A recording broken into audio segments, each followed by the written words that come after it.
So, hello, I'm Theo Blackmore from Disability Cornwall and the Isles of Scilly, and today I'm talking to Tracey Lazard. Tracey Lazard. And where do you work, and who do you work with and for? Okay, so I'm the CEO of Inclusion London, and that's a pan-London disability equality organisation run by and for deaf and disabled people. I've worked in the movement and for deaf and disabled people's organisations for over 30 years now. So I used to run a kind of frontline DDPO in Islington. Oh, okay. Was that DAII? It was, yeah. Okay. I was talking about DAII the other day because I've got a friend who worked with that organisation, and maybe they worked with you back in the day. I can't remember who I was talking to. It will come to me at some point, maybe. Okay. And so you said that DAIO there is a frontline disabled people's organisation. What is that different from Inclusion London? Yeah, thanks, Theo. It is. So I've got the kind of privilege of working for, in the jargon terminology, a infrastructure second tier organisation. So I believe we're the only DDPO that is a second tier organisation. And what I mean by that is that we don't work with individual disabled people. We support frontline DDPOs to have, to deliver good services, to have strong, sustainable organisations, and to have a strong collective voice. So our job is to support local DDPOs, and there's about 70 of those in London. That's amazing. So there's 70 in London. How many London boroughs are there? There's 33 boroughs, and there's probably at the moment about 6 or 7 boroughs without DDPO, and probably another handful with a barely kind of functioning organisation. But most boroughs still do have a classic kind of pan-impairment, borough-based organisation. Plus, of course, there are activist groups, there are kind of specific issue groups. I know you had Winvisible on, and, so Winvisible are based in Camden, but that's another organisation we work with. So there's quite a few and a growing kind of group of DDPOs kind of outside the traditional kind of locality-based organisation. And I think, one of the things we've spoken about this before, and I've spoken about it before in other podcasts, is that these organisations, what we lack core stability. And so organisations come and organisations go. And in fact, I put together a map of disabled people's organisations across the country, and I put a few organisations on that in the London area. And one of them closed down last year. I think, is it in Barnet? Was that the one that closed? I don't think so. I mean, Inclusion Barnet is probably one of our, Not Inclusion Barnet. No. Okay, so was it DAB? Right, wow. DAB actually is the first organisation I ever worked with back in 1992. But yeah, so yeah, I believe DAB. I didn't realise they shut just last year. I thought they'd gone a while before that. Right. Yeah, it might have been the case. Anyway, so there are organisations that come and go. So although coverage might look quite good in London, like you say, there are boroughs that don't have disabled people's organisations, and there are boroughs. I guess that means that the work in adjoining boroughs is much harder, because they might be covering 2 boroughs. Double the population. Yeah, so I mean, you definitely have big gaps, and there is a huge lack of funding and capacity to support communities to establish and set up their own organisations. But we also, in parallel, have a really chronic, ongoing problem with lack of funding. So organisations, DDPOs that are up and running, have huge limitations and challenges and restrictions on what they can do. And that's really having a really kind of hollowing out impact on our sector and our movement. And so there are very few people that I'll be able to talk to around the country who have the level of knowledge that you have, because like you say, you support organisations across the whole of London, so you must have a really good overview and a really good picture about what these organisations are facing in terms of key issues at the moment, and what disabled people in many ways are facing in terms of key issues. Yeah, I mean, I think that's true, and it is a real, it's an exciting, and I said it's a privilege to kind of occupy that kind of pan-London bird's eye view. I think we have got a good picture of what's happening in London. I think at the same time that you were doing research across the country, Theo, we were also with another group of DDPOs across England. We were funded by the lottery to do a bit of research on the state of our sector. And we that report came out about 18 months ago. So that kind of gave a good view across the country, and virtually without fail, most of the issues that we identified still apply to London DPOs. We've got a lot of commonality in terms of the issues that affect our sector and our movement, wherever you are, I think. Yeah, I think that's true. I often talk about disabled people in rural areas and some of the specific issues that we face down here in Cornwall. So, you know, there are issues about sort of really poor transport infrastructure support. There's issues about isolation and people being stuck in the middle of nowhere with literally no support for miles around, and difficulty getting to towns and villages. You know, there was one village down here in Cornwall where the bus came in at a certain time, and that was also the same bus that went out. So if you got the bus out, you'd have to wait 24 hours before you get back in again. So, you know, there's all sorts of things like that. But I think probably there are similar issues in London in terms of people getting out and about and going around and feeling connected and included. Totally. So, I mean, I would say probably that the kind of the public transport system is a big distinguishing factor from kind of being in London and not. But we know that still the vast majority of that network is not accessible to disabled people. But aside from that, there is absolutely increasing levels of isolation and exclusion, whether that's through poverty, ill health, hate crime, you know, so that the same issues as you would expect if you know, have that social model of disability understanding. It's the same kind of system of oppression, of disableism. It impacts on most of us in the same kind of ways, albeit with particular different emphases and stuff. Yeah, you know, I always thought that if I ever became a wheelchair user, I thought I would like to live in the city, because I always thought, oh, that would be great because it'd be really accessible and really neat. And then I went to London with my wife a couple of years ago now, and we stayed down the East End of London in a hotel, I don't know, Holiday Inn or something, and Travel Lodge. And my wife went out to go and have a look around and see where we would be able to get into and go for dinner. And I do use a wheelchair now, an electric scooter. And there wasn't one place. There wasn't one bar, one cafe. We couldn't get into a restaurant. So we did a takeout, you know, got a delivery to the hotel. And so there are still lots of bits in London which are very old, and, you know, old buildings with big steps to get into. There are, and I mean, there's huge, you know, everywhere you look, if you just start to do a deeper look, there are so many issues. So, you know, we've got good planning regulations in London, but really poor enforcement. So a lot of developers know they can get away with, you know, they might put access in the plans, but that nobody's going to go around and check that they've actually turned that into a reality. So, and then you know, you've got the lack of enforcement of our rights under the Equality Act, you know, around good access to goods and services. So it's ongoing. And I think, you know, austerity and now COVID and the cost of living crisis, this kind of perpetual crisis is going to make it even harder to get our particular kind of barriers addressed, because they will be pushed to the margins even more than they have been.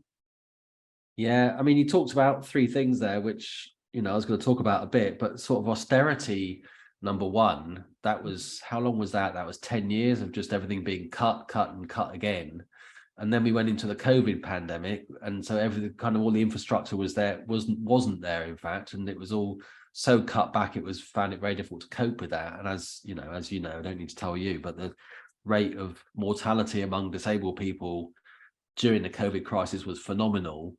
And there are big issues around, the government standing up and doing public broadcasting, but no British Sign Language interpreters. They didn't even have subtitles quite a lot of the time. It was, all a disaster. And then we come out of that and go into the cost of living crisis. And it just seems we go from one crisis to the other at the moment. Yeah, I think that's exactly it. Yeah. And it is going to get harder for positive kind of campaigns, and even imagining a kind of more positive future is going to get harder and harder when we are in this kind of perpetual crisis mode. And with the backdrop of the climate catastrophe, it's not looking good. So things are going to carry on being incredibly tough, and I think we're probably going to have to fight even harder to get our issues kind of heard on the agenda, because that kind of perpetual crisis is kind of happening in the world and happening in societies. And so the recent past was COVID, and that was, a big scar in everyone's mind of things that happened.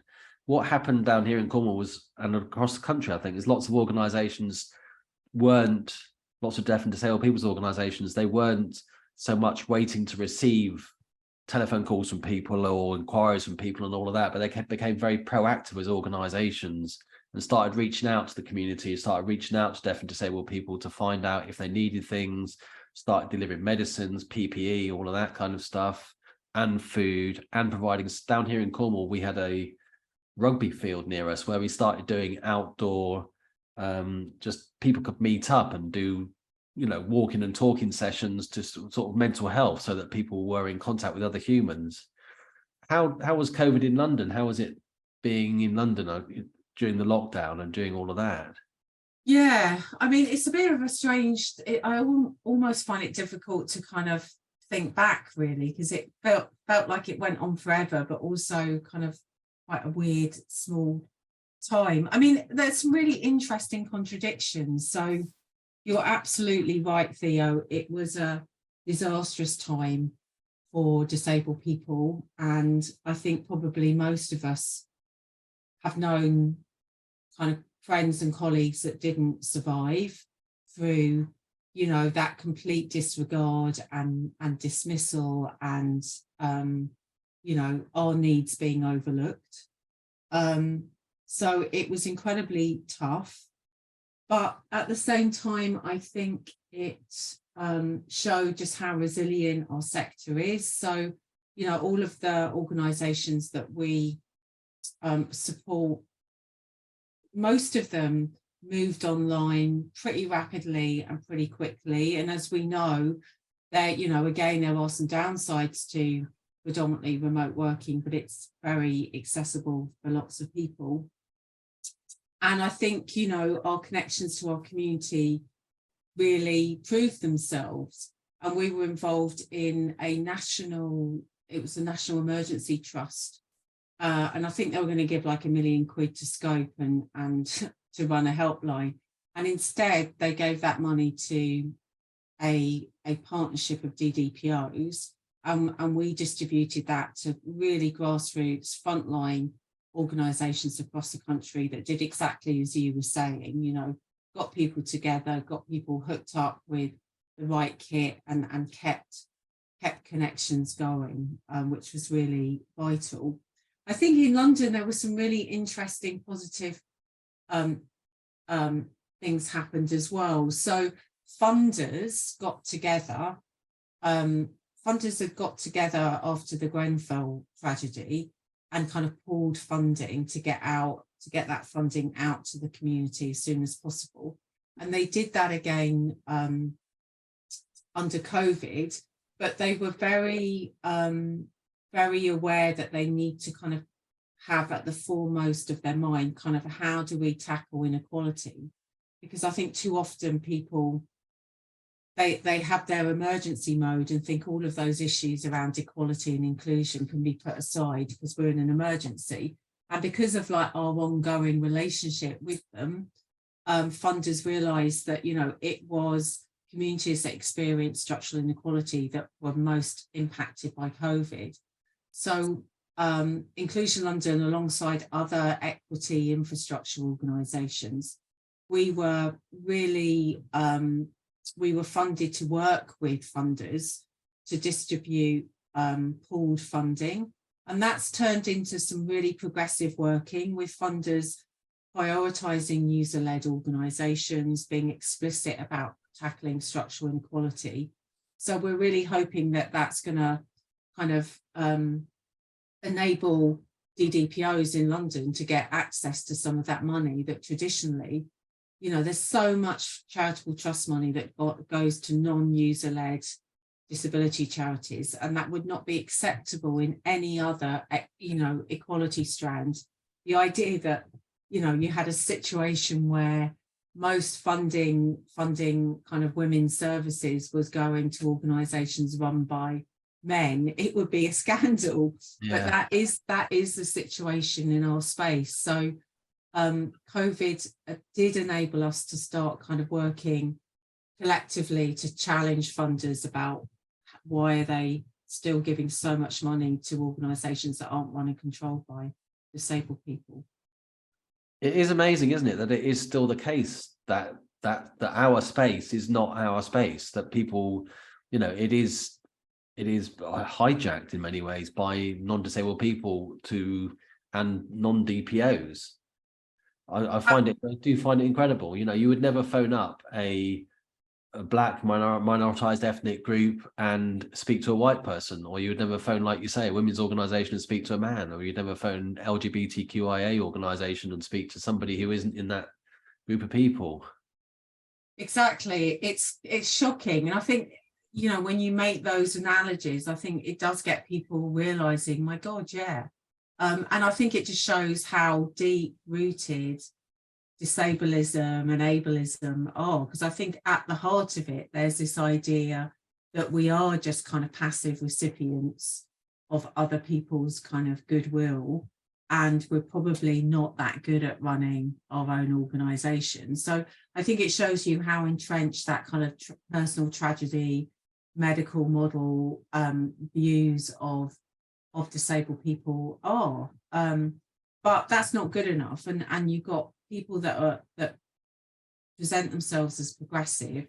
They need to realise it's just not acceptable. And I think we've moved from talking to funders and saying, look, fund us as well. And I think we need to be much more assertive and say, if you're not funding user-led organisations, you're probably actively doing harm, because you can bet that non-user-led organisations are not going to have a rights-based approach, are not going to really understand liberation and the importance of self-organisation. They're going to be, no matter how much they might talk about rights, they're going to be running models of kind of paternalistic support that, you know, we don't need.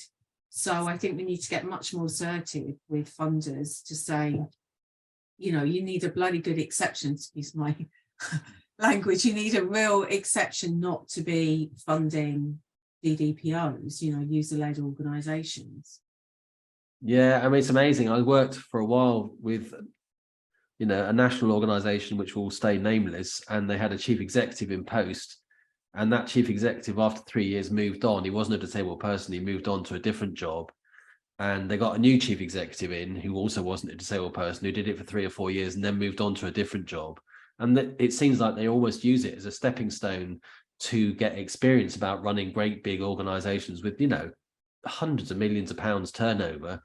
And then they use that experience to go move on somewhere else and they go up their career path, as it were, to just become ever bigger and ever bigger. But I think that's true. I think individuals do that. But I think we've got to look from a systems perspective. And what we know is the Disability Charity Consortium I don't think they can point to one example where their contacts and their FaceTime with ministers, where they've said to DDPOs, hey, come along, come to this meeting with us.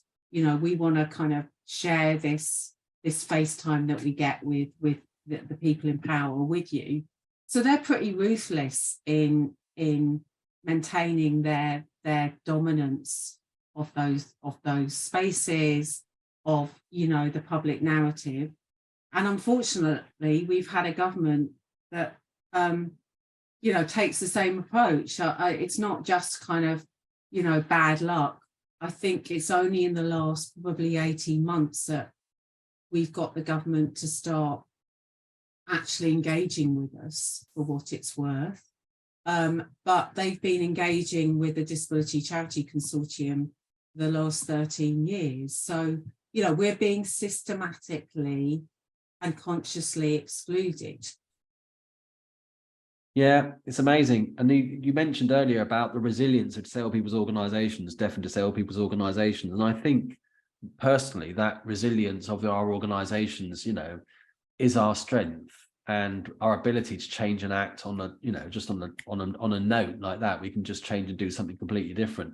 And that kind of comes from our experience as disabled people, because that's what we have to do every day of our lives. You go out of your house, if you go out of your house, then instantly you've got to start taking decisions and making new choices and moving and changing your plans as you go about your daily lives. And so that's something which is part of us and who we are as disabled people. And because we run our organizations in that similar kind of way, then we're used to, flipping on a sixpence. And, during the COVID crisis, I spoke to lots of organizations, some of whom have said things like, this isn't anything new to us. We've got staff, we've always worked at home, always, we've got staff working at home from bed, and they always have. So it's not a new thing for us. So, that kind of resilience, I think, is a real strength, but it's kind of seen as a, the public narrative is about our sort of acting under, duress, I suppose, or in difficult circumstances. Yeah, or just our inability to really do anything ourselves, that kind of passiveness. I mean, I agree. I think we are resilient, and the fact that after 13 years of austerity, and I really don't think that we can overestimate the detrimental impact that austerity's had on our communities, our movement, but also this society. I mean, I think it's quite clear that, public services are breaking down and crumbling and failing because of that chronic lack of funding. And these are services that many of us need. So I think we are resilient, but I think we need to start getting assertive and saying, we need more, because we are in survival mode, and that is having an impact on our ability to connect with people that aren't identifying as disabled people. It's impacting on our ability to become more reflective of our communities. We need to get more intersectional. We need to be reaching out to younger disabled people. We need to be developing our next generation of leaders, and all of that kind of movement building. We have no capacity or resources to do that. I mean, we've got, through kind of lobbying relationships, we've got a funder in London called Trust for London that has heard us and has created a disability justice fund. And this is a fund that you can only access if you're a disabled people's organisation. And it's not for service delivery, it's funding for the movement building stuff. All of that glue that actually is the stuff that changes things and keeps the community alive and kind of moving forward. So that's a hugely welcome thing. And that's kind of where we need to be getting to. Because I think, we've been hollowed out. I think one of the big key messages from the research that we did about the state of our sector is that our sector's been hollowed out through kind of just the kind of contract culture, less is more, and service delivery. and you couple that with an increasingly hostile environment with local authorities saying, we give you money to run an advice service, which means that you can't speak up or challenge us publicly, or we're going to take your contract away. You know, this stuff happens, it's real. So there's a huge kind of silencing, you know, elements to this kind of contract culture that is really kind of really restricting our ability to kind of create the movement that we need, you know, now and in the future. You know, there's lots in there to talk about. One of the things that so this project I've just been running was called Disabled People's Organisations Sharing Experiences During COVID, and that was funded by the National Lottery. And they had a lived experience, leaders of lived experience funding stream, which I think Inclusion London was part of for the first phase. And one of the questions, we were on a Zoom meeting, and there's lots of different organisations there, some of which were disabled people's organisations and some of which were not. And the question went out there, so what would enable your organisation to thrive? And that really made me think, because back in the 70s and the 80s, if you go right back to when disabled people's organisations started coming into existence, I think our idea about what we were going to be doing as organisations is fundamentally different from what our organisations are actually doing now. And I think to go back to those sort of early roots and start thinking about what would we do to thrive? What would we be doing? We'd be building a culture, we'd be changing culture, we'd be campaigning, we'd be doing all sorts of different things. Whereas now a lot of organisations spend so much time doing contract delivery for local authorities, for health bodies, or for whoever it might be. And we're following all those short-term contracts all the time, which seems to me like the role of DPOs has just massively changed over the past 20 or 30 years. Yeah, I mean, it is fascinating. And I think one of the problems is we never have time to even do that kind of reflection.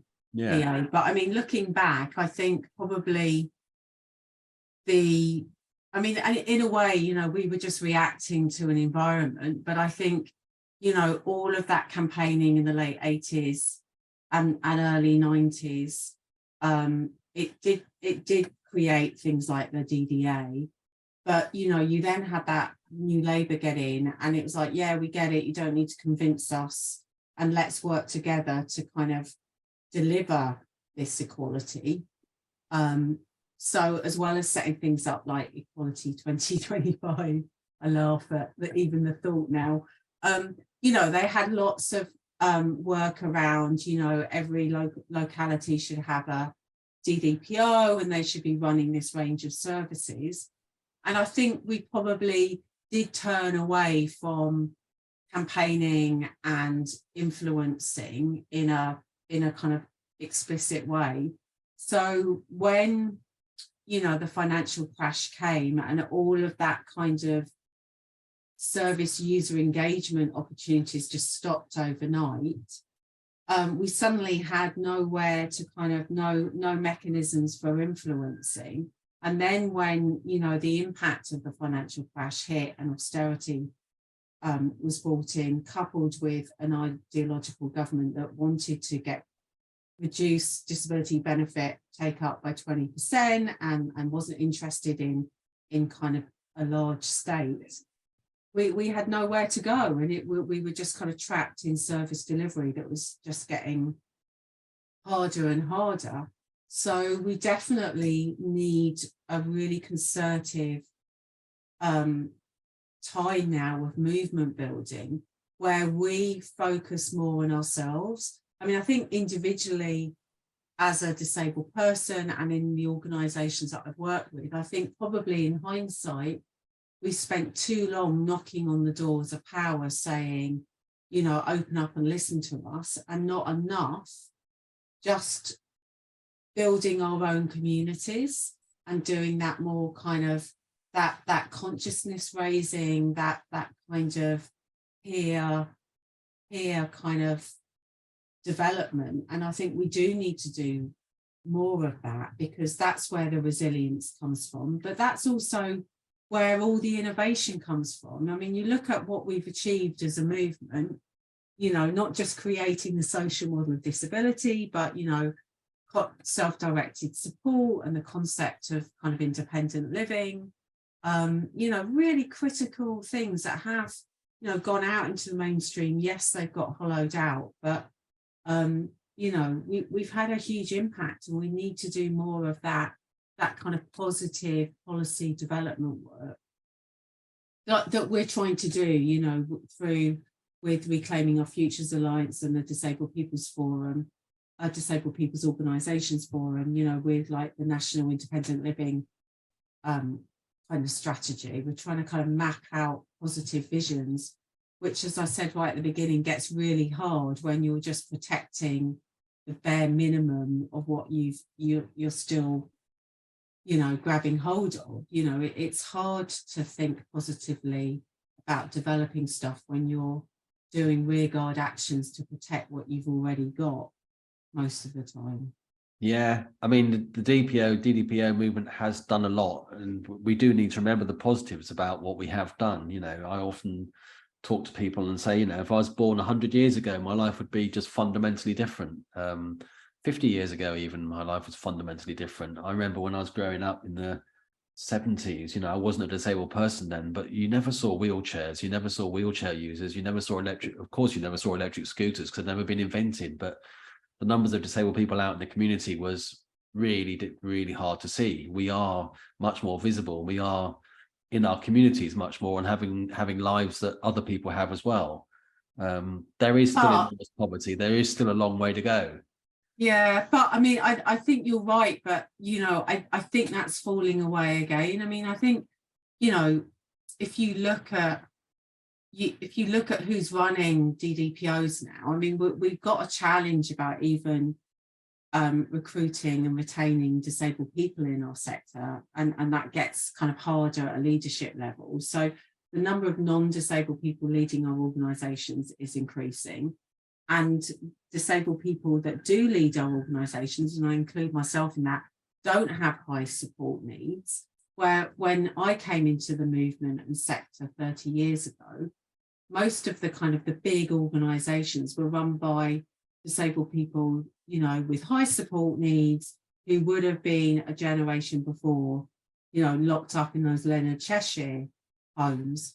But, you know, that's not the case now because of the failed social care, independent living system. You know, people just don't have the support to do that anymore. So we are seeing a retrogression of exactly that kind of progress, and we've got to show this new generation of disabled people that it is possible, because we've done it already, you know, and we mustn't forget what we've achieved, and how kind of diverse we did look in lots of ways. I mean, there's lots of big deals in there. One of the big deals is, how do we get younger disabled people? I've spoken to many disabled people's organisations, and they said, we don't know how to attract younger disabled people. How do we get them into our organisations, and how do we persuade them to stay there? And that, you know, the organisations that we built and we know now, they might well change in the future with younger disabled people getting on board and changing the way things are. But that's the future. That's kind of what we need to do. But how do we do that? That is a big deal, isn't it? It really is. And I think for me, that's part of the movement building piece, you know, because we've been trapped in chronically underfunded service delivery. We've never had that opportunity to reach out and engage with younger disabled people, or disabled people of colour, or disabled people from the LGBTQI community. You know, we've got huge challenges around diversity, or the lack of diversity, and huge intergenerational challenges. And we need to do that movement building, and funders need to fund us to do that. And I think we need to, you know, really create spaces that are not pressurized, that are not like you've got 4 meetings to solve how you're going to tackle intergenerational work. We need to build up trust, and we need to start listening to each other, because probably it's the wrong question. How can we get younger disabled people into our organisations? It's like, what do younger disabled people need to lead their own stuff, and what can we learn from that? I know it's very easy to say and really hard to do. I mean, if we're hoping we're going to get some funding from the Disability Justice Fund to start doing some of that movement building in London. And for us, that's a combination of, we aim to do a combination of free disability equality training, free intersectional anti-racist training, and free co-production training. And for us, it's quite clear that these are really three areas that are very much interlinked, or should be, and are kind of underpinning foundational concepts and skills. And we want to get that training, get as many people involved in our sector on that training. But we also want to create opportunities for disabled people to come together to kind of reflect on the training, think about what that means, but also just start to have conversations. So we are going to try and start to create those spaces. So it's quite an exciting time in London, and I'm hoping that kind of what we learn, we're committed to sharing that. But yeah, it takes time and effort to reach out to young disabled people and start to build a relationship where we can start exploring this stuff together. And other groups, like we said, intersectionality, I think, is a real big deal within the sector. You can pinpoint specific organizations that work with particular, intersectional groups, minority groups across the country, but they're few and far between. You certainly, there's none in the Southwest, really. There are whole bits of the country with no representation at all for particular groups of people, which I find really problematic. Yeah. I mean, I think kind of we've definitely been on the beginning of a journey around intersectionality. And speaking personally, I think I have probably spent most of my time in the movement kind of with that thinking that, society out there doesn't even think of disability as an equalities issue. So we've just got to get disability on the agenda and get people to see, yes, this is on par with, race and gender. But I think what I completely failed to realise is that that's true, but just talking about disability in a generic sense brings you exclude lots and lots of voices, and effectively that is a white default perspective. And that might be less challenging in the Southwest, but it's just not acceptable in London. So really understanding that we can keep that focus, but we can have that disability equality focus through an intersectional lens. So what are the issues around independent living for Black disabled people, or disabled people from the LGBTQI community?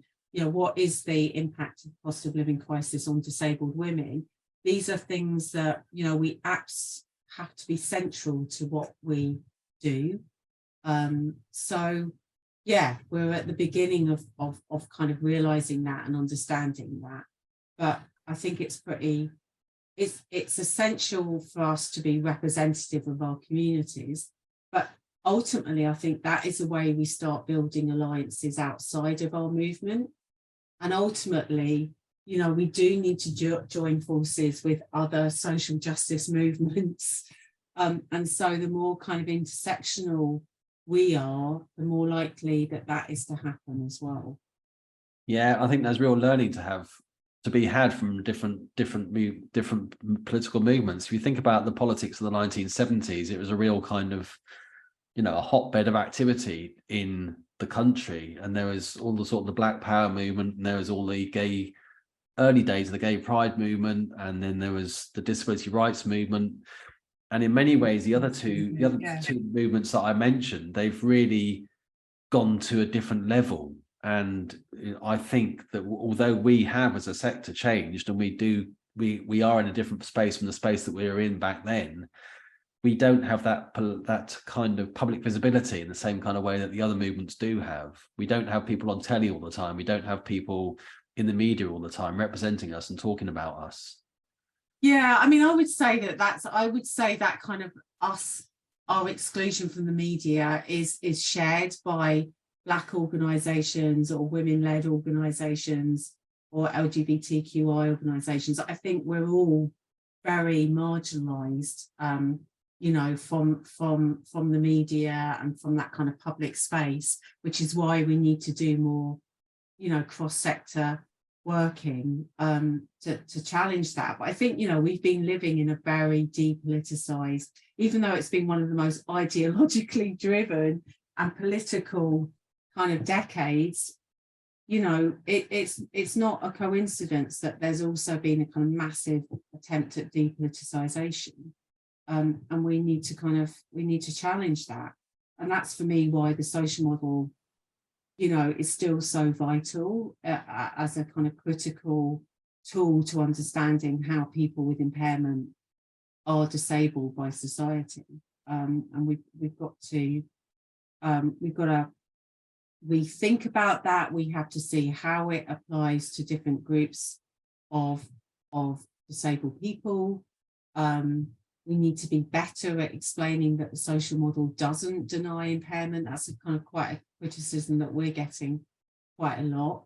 But, you know, it's a category error. It's like kind of complaining that a car doesn't fly. You know, the social model is there to understand how society disables us. It's not there to talk about the kind of personal, individual, or even possibly the collective experience of impairment. It's about how society disables us, and we mustn't, you know, we mustn't undermine the social model because it's not talking about impairment. I think we as a movement need to do more. I think we do need to create spaces where we can talk about impairment, and I think partly that's maybe why we haven't been as inclusive as we should have been, and still on, particularly, you know, if you've got a fluctuating condition or you're somebody who experiences mental distress, you know, you need to kind of, these are real, you know, impairment's a real thing too, but and I think we haven't talked enough about it, but it's a very different, it's one side of the same coin really. But, you know, we mustn't allow the social consequences of impairment, you know, all of the discrimination, the poverty, we can't let that be collapsed back into impairment again and essentialized, which is kind of what I think, you know, people that don't want to be challenged would like it to happen. Yeah, I mean, the social model for me, I don't understand why it's not, you know, on the agenda in the classroom, and it's not something that's taught. It's just not a thing. You know, you go up to people in the street, they won't know what that is, the social model of disability. Yeah. And you go up to many disabled people and they won't know what it is, particularly younger generation. And it's, you know, it's scandalous that it's just not out there, and it's not taught and understood. Yeah, and that again for me is a part of the movement building, you know, that, you know, we have to do that movement building now, and it is having those conversations, it is sharing that knowledge about the social model, and it is being up for debate about it and critiquing it. But, you know, we need to create spaces where we can even do that, you know, yeah, and I think funders, I mean, ideally a progressive government would want to help us do that, but, you know, progressive funders need to be funding that. There's no question about it. Yeah. They're not at the moment. They need to understand it themselves as well. Yeah, they need to get it themselves. Yeah. And that's all well and good, and that's brilliant, and that's a great conversation, and that's really good and interesting and all of that. We haven't even talked about ROFA or ROFA. So ROFA is Reclaiming Our Futures Alliance, and you're very involved in that. I think were you one of the co-creators of that organisation? Yeah. Yes.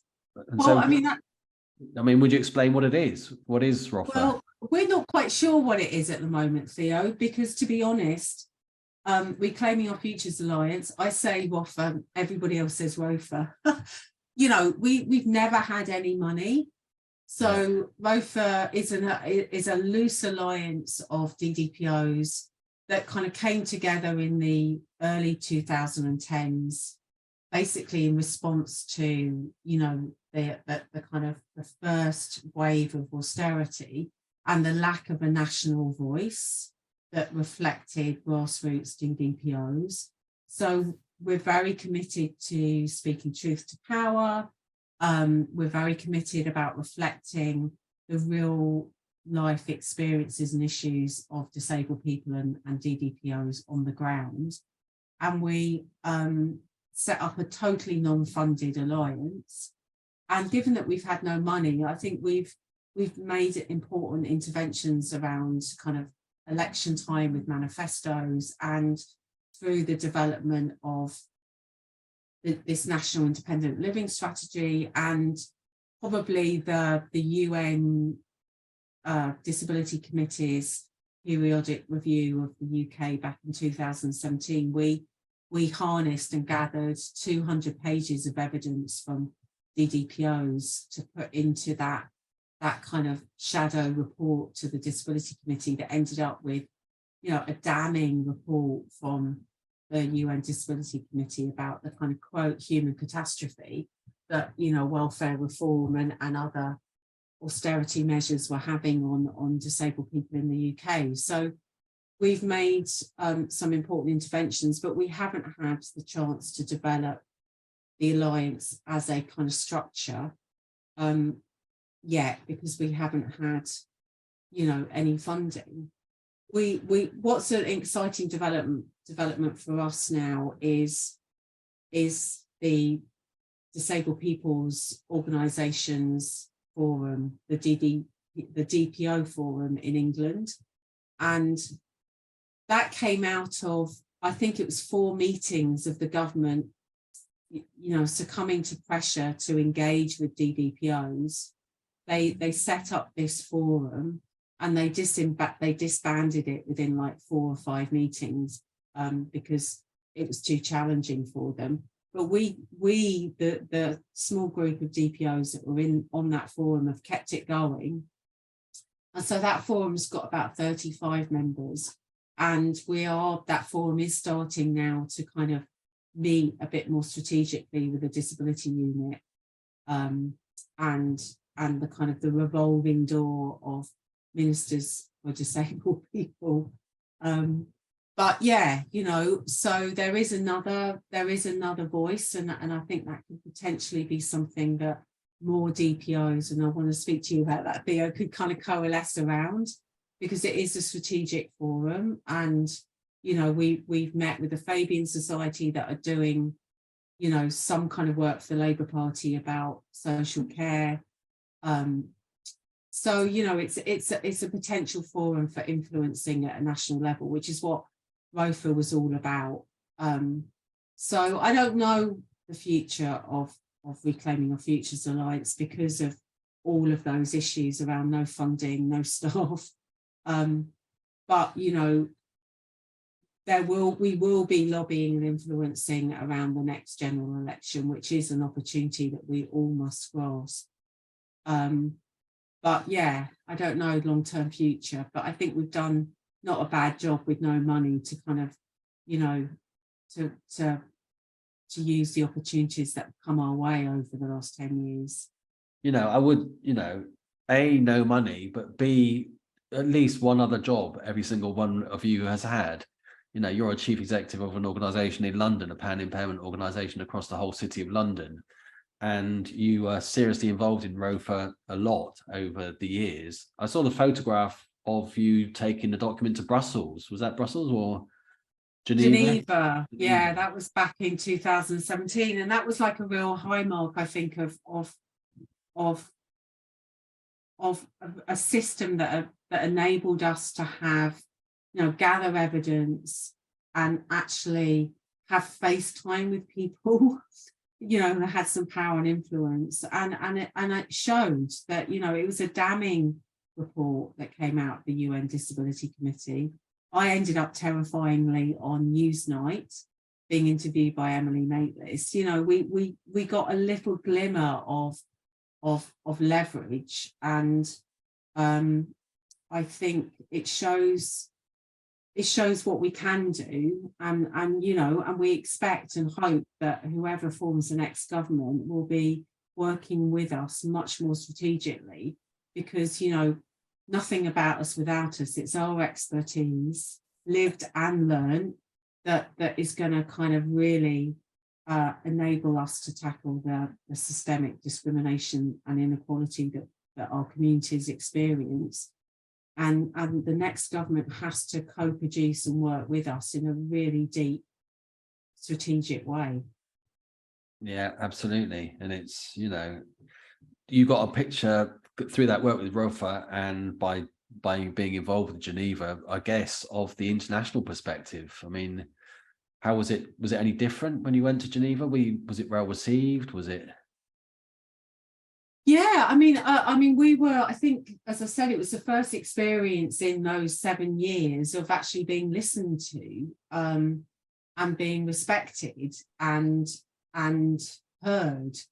I mean, it's telling that, you know, that the report was dismissed by the UK government on the day it was produced, and that kind of denial of our experience is a kind of ongoing characteristic of kind of engagement with the UK government, which kind of just has destroyed all trust.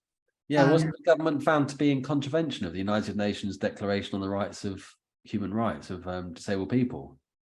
Well, I mean, it was declared, you know, a human catastrophe. It was like a 32-page document, and there was one paragraph of good practice, and the rest was concern after concern. And they were put on, I've forgotten the term, some kind of optional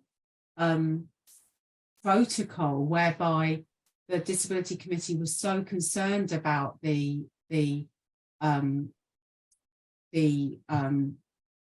impact on human rights of disabled people that they kind of put almost the UK government in special measures and required them to report every year on some key factors around benefits, independent living, and I think kind of the state of key services.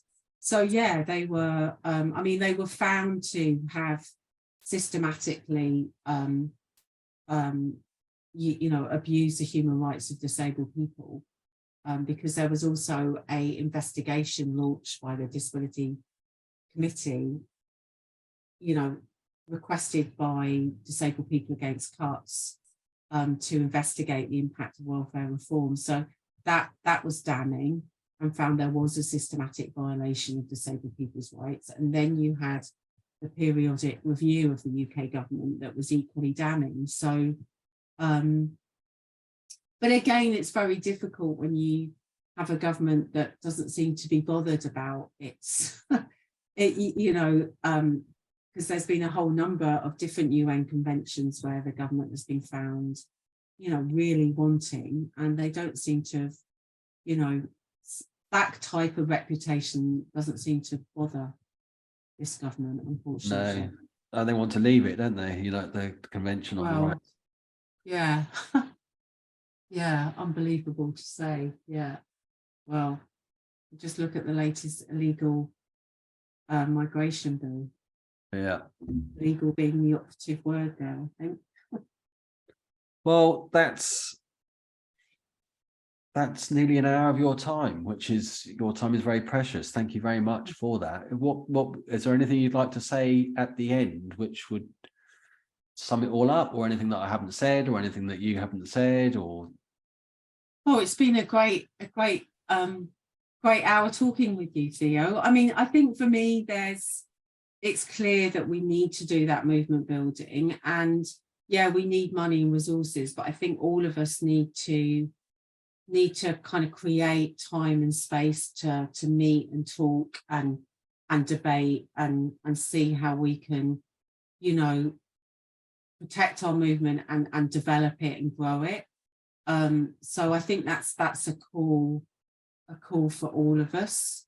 And I think we need to do much more coming together and trying to build consensus and unity, because it is true, you know, we haven't got cat and hell's chance if we're divided, and you know, our experiences are so shared that we need to we need to really build that kind of collective voice, I think, and work.